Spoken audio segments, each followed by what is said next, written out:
What about the flip side, which again we touched on? But when we want to have a conversation with someone that we suspect is not in a safe situation or is not doing well.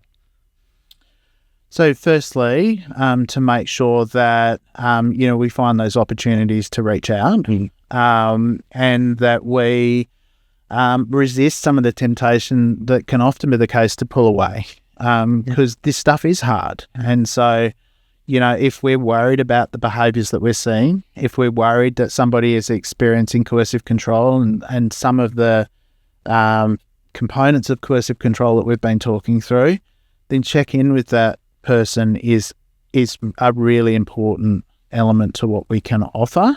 And that doesn't need to be about telling them what to do or telling them there's something wrong. We've got to be mindful that they are managing a lot. It may well be that a check-in and knowing that somebody is there if needed is all that's required.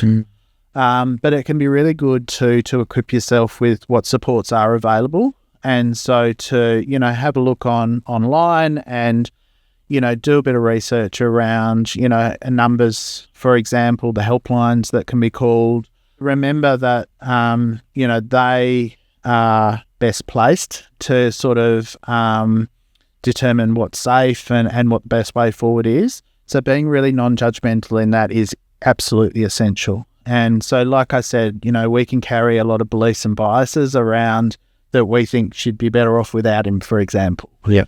But that's for her to decide, and her to decide how the safe way to go about that, if that's what she wants to do, is. And to remind that person that help is available and that they're not alone. Giving them the tools so that they have the information, they have the resources, and they have the, I guess, even just empowerment to point out that there are people that they can turn to, is part of the equation.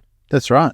And that you've seen it. If you feel like your experience is you feel crazy, to have somebody else see it, to have somebody else take notice of it, can be a really important step in that process just in and of itself.